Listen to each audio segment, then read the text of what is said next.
The first company we accused was Google. Honestly, it looked guilty. Billions of people use it every day. It owns YouTube, Android, Chrome, Gmail. It even owns thousands of miles of internet cables lying on the ocean floor. If any company looked powerful enough to own the internet, it was Google. So we thought the investigation was over before it even started. It wasn't, because after digging through how the internet actually works, we found the first problem with our theory. Google doesn't own the internet. It owns one of the biggest pieces of it. That's not the same thing. That sounds obvious now. It wasn't obvious then, because the moment Google was eliminated, everything stopped making sense.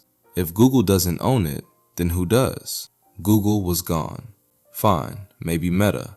Billions of users, billions of messages. Surely. No. Amazon? It powers a huge part of the web. Still no. The US government? Closer, but still wrong. Every answer that sounded right fell apart the moment we looked closer. And that's when we realized something. Maybe we weren't failing to find the owner. Maybe we were asking the wrong question. Imagine walking into the biggest city on earth. Millions of people, millions of buildings, thousands of roads. Now ask, who owns this city? You wouldn't get one answer. One person owns a house, another owns a restaurant, the government owns some roads, private companies own others.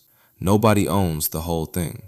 The internet is even stranger, because unlike a city, there isn't even a mayor, no CEO, no headquarters, no master switch that can turn the whole thing off. Yet somehow, every second, billions of devices manage to talk to each other almost perfectly.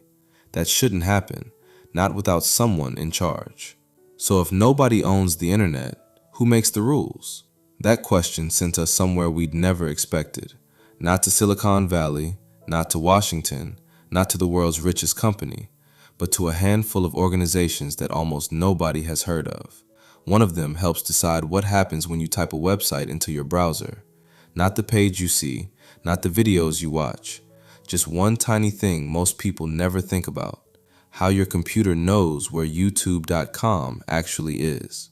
It sounds boring until you realize, without that system, the internet would feel like a city where every street sign disappeared overnight. The websites would still exist, the servers would still be running, but finding them? Good luck.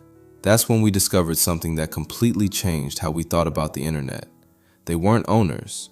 They couldn't wake up tomorrow and delete Google, or shut down YouTube, or erase Amazon. Their job wasn't control, it was coordination. Imagine a football referee. The referee controls the match, but the referee doesn't own the stadium. He doesn't own the teams. He doesn't even own the ball.